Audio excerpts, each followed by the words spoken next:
আজকে আমরা এক জায়গায় যাচ্ছি, কোথায় যাচ্ছি সেটা পরে বলবো, কিন্তু আমাদের সাথে তোমরাও চলো, দেখবো আমরা কি করতে যাচ্ছি। দেখো এই জায়গাটা কি সুন্দর যে পরিবেশ, আমি বলে বোঝাতে পারবো না। তোমরা যদি এখানে এরকম কোনো পরিবেশে গিয়ে থাকো তারাই একমাত্র জানবে যে এরকম পরিবেশের মধ্যে বাড়িতে ফুল গাছ নেই। এখানে একটি কুল বনে কুল পাচ্ছে, আর এখানে কুল পারবো, মজা লাগছে যে শুধু দেখুন যে এত ফুল গাছ মানে শেষ করা যাবে না। আর এক একটা গাছের কিন্তু এক এক রকম ফুল, আর যেই গাছটা ভালো, এই গাছটা স্বাদ বেশি, এই গাছটা থেকে আমরা নেব ফুল। কিন্তু পরিবেশটা শুধু একটু দেখুন, এদিকে মাঠ রয়েছে, সবুজে ঘেরা, ধান চাষ করেছে, আর এদিকে জঙ্গলমহল, কিন্তু পরিবেশটা দারুণ। রাস্তাটা একটু মাটির, কিন্তু পরিবেশটা দেখলে সত্যি প্রাণটা জুড়িয়ে যায়। এরকম জায়গায় যদি বাড়ি থাকতো আমি মনে হয় রোজ আসতাম এরকম একটা পরিবেশে মজা নিতে। তোমরা যদি এরকম পরিবেশে গিয়ে থাকো আমাকে কমেন্ট করে অবশ্যই জানাবে। এখন চলো আমি একটু কুল পেরে নিই। এখানে কুল খেতে এসেছি আমরা। এখানে এত কুলের গাছ নদী সামলাতে পারছি না, তাই আমি বললাম চলো একটু একদিন যে একটু কুল পেরে নিয়ে আসতে রয়েছে বলে, তাই আমি মাথায় ঘোড়াটা টেনে নিয়েছি। এই দেখুন শুধু কুল, দেখুন কত কুল, মানে এখানে কেউ খায়ই না বলতে গেলে, কেউ খায় না। আসে খুব কম মানুষ হয়তো আসে, এসে খায়, খেয়ে আবার চলে যায়। এগুলো কারোর গাছ না যে কেউ লাগিয়েছে, এখানেই হয়েছে, হয়তো আগে কেউ বীজ ফেলেছে বা কিছু, সেখান থেকে এইগুলো হয়েছে। তো এগুলো কেউ খায় না, এইসব ফুল এখান থেকে কিছু এখন পারবো, তাহলে বাড়ির জন্য নিয়ে যাবো, আর এখানে আমরা বসে মাখা করে খাবো। ব্যাগটা নিয়ে আসতাম, ব্যাগ নিয়ে আসো।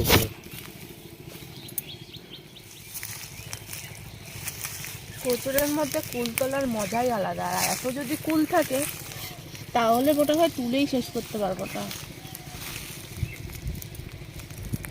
সরস্বতী পুজোর পরে এই একটা মজা যে কুল পেড়ে খাবো, কুল মাখা খাবো।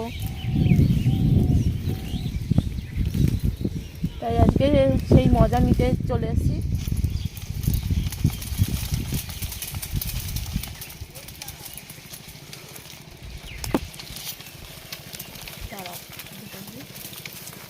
বন্ধুরা উপরে যে দেখছো, বন্ধুরা দেখো কত কুল হয়েছে, এত কুল যে নিচে ভাবলাম যে নিচে থেকে উপরে বেশি পাকা পাকা, তা একটা লগা বানিয়ে নিয়েছি। এখানে লগা বানিয়ে এই যে দেখো কুলগুলো এখন পাততে শুরু করে দিয়েছি, কারণ আর হাত দিয়ে পারা যাচ্ছিল না, তাই জন্য এখন কুল নিয়ে নিয়েছি। এখন আস্তে আস্তে এগুলো কুড়িয়ে দেবো। নিচে দেখো কত কুল পড়ে রয়েছে।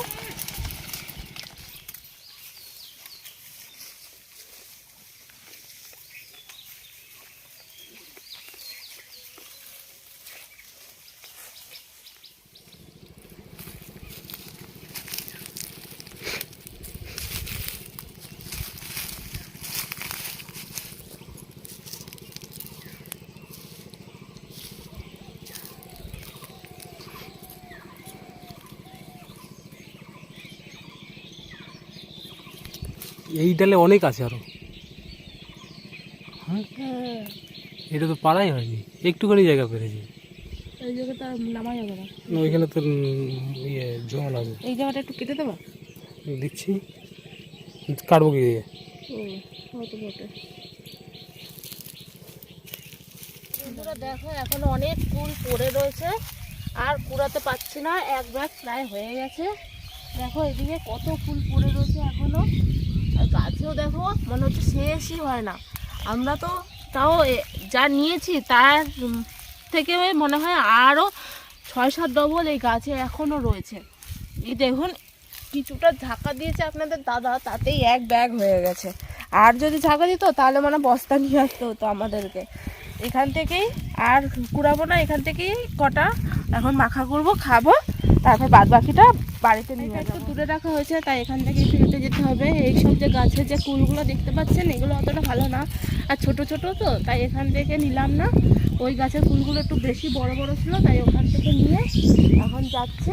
এই কুলগুলোও ভালো, এই যে দেখুন এই গাছেও কত কুল, কেউ নেয় না এখান থেকে। এইসব গাছে অনেক কুল হয়ে রয়েছে। এখন শুধু যাবো, এখন মাখা করবো, কটা খাবো, কিছুটা একটু বিশ্রাম নিয়ে তারপর বাড়ি যাবো।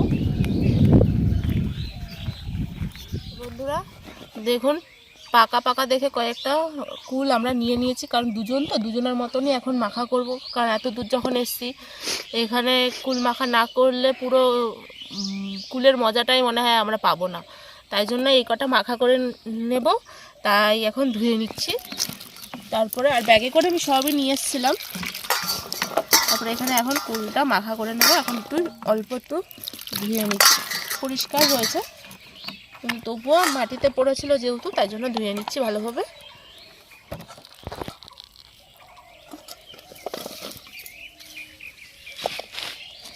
কুলগুলো খুবই পাকা রয়েছে, এরকম লাল টস টস করছে, তাই জন্য কুলগুলোকে ফাটিয়ে নেব।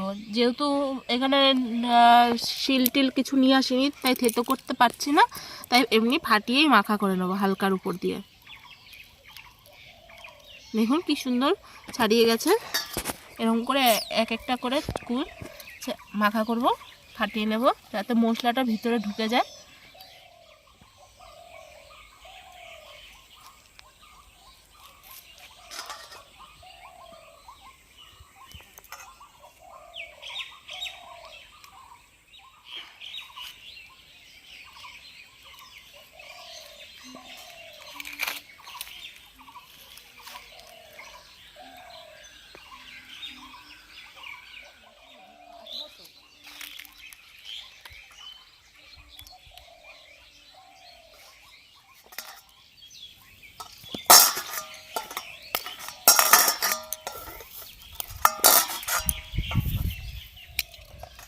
আজকে ভাবলাম যে একটু ঘুরে আসি, তাও বললো যে এদিকে চলো, এদিকে কুলের অনেক বাগান রয়েছে। তাহলে আমি বললাম তাহলে চলো, আমি কুলের সমস্ত যে জিনিস যা যা লাগবে সেগুলো সব নিয়ে আসি। তাই জন্য আমরা দুজন মিলেই আজকে বেরিয়ে পড়েছি। আজকে কুল খাওয়ার লোক সত্যি নেই বাড়িতে, আছে কিন্তু মেয়েটা ছোট, তাই জন্য মার কাছে রেখে এসেছি। তাই আমরা দুজনেই এসেছি আজকে। যদি মা থাকতো তাহলে আর বেশি ভালো হতো, বাবা এসব অতটা পছন্দ করে না, আর ভাই বাড়িতে ছিল না, তাই আর নিয়ে আসা হয়নি। এবার আমি এগুলোকে সব মেখে নেব। আর এইখানে যে পরিবেশটা, এই পরিবেশে কুল মাখা কেন, যে কোনো কিছুই যদি এনে খাওয়া হয় সেটার মজাটাই মনে হয় আলাদা। একটু চিনি দিয়ে দিয়েছি এর মধ্যে। আর এটা বিলাতি ধনেপাতা, আমাদের বাড়িতে গাছ রয়েছে, সেই গাছের ধনেপাতা অল্প একটু নিয়ে আসছিলাম সেইটা। আর বাদবাকি যা কিছু সব এখন দিতে শুরু করব। একটু লঙ্কার গুঁড়ো নিয়ে এসেছিলাম প্রথমে, তাই এটা দিয়ে দিচ্ছি। ঝালটা আমাদের মতন করে, কারণ আমরা বেশি ঝাল এতটা খাই না। আর লঙ্কাটাকে আমি পুড়িয়ে বাড়ি থেকেই নিয়ে এসেছিলাম, লঙ্কা পোড়াটাও দিয়ে দিচ্ছি, অল্পই দিচ্ছি কারণ যেহেতু লঙ্কা গুঁড়োটা দেওয়া রয়েছে। আর একটু লবণ দিয়ে দেব আন্দাজ মতন, এই যে লবণ দিয়ে দিচ্ছি।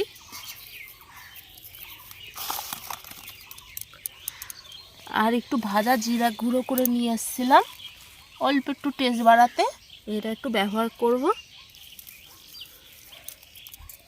শুধু একটু কালারটা দেখুন, মাখার আগেই মনে হচ্ছে আমি টপাটপ কয়েকটা খেয়ে নিই।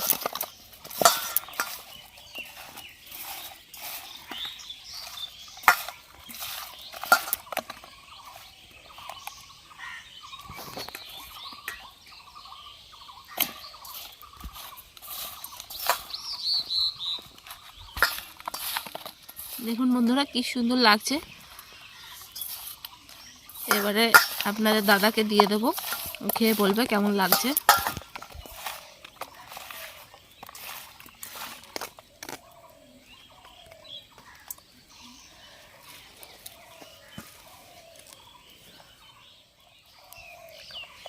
এখানে আপনাদের দাদার জন্য তুলবো। এই যে কলা পাতাও নিয়ে এসেছিলাম, মুখ দেখি। হ্যাঁ ওই তো লোল গড়িয়ে পড়ছে। তোমারও পড়বে।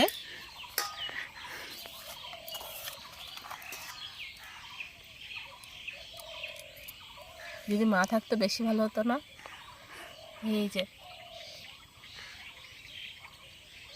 মনে হচ্ছে আমি এখান থেকে খেয়ে নিই।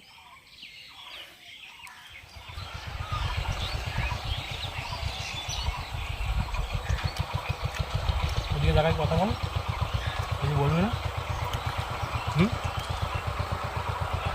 কেমন লাগছে সেটা তো বলো। সেই বন্ধুরা, লঙ্কার গুঁড়ো আর যে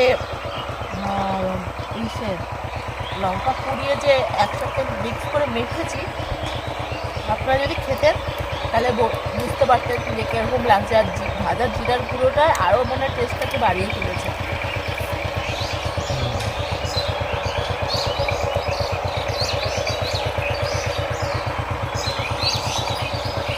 বাড়ি থেকে এরকম দূরে বনের মধ্যে যদি এরকম টক জাতীয় কোনো জিনিস খাওয়া হয়, সেটা তার থেকে মজা মনে হয় আর হয়ই না। আগে ছোটোবেলায় বন্ধুরা মিলে এরকম জঙ্গলে গিয়ে বনে গিয়ে এরকম মাখা করে খেতাম, কিন্তু আজকে মনে হচ্ছে আবার সেই ছোটোবেলাতে ফিরে গেছি। এখনো খাওয়া শেষ হয়নি? আরে তুমি আর কি বুঝবা এর মজাটা। উফ, মনে হচ্ছে ছোটোবেলায় ফিরে গেছি।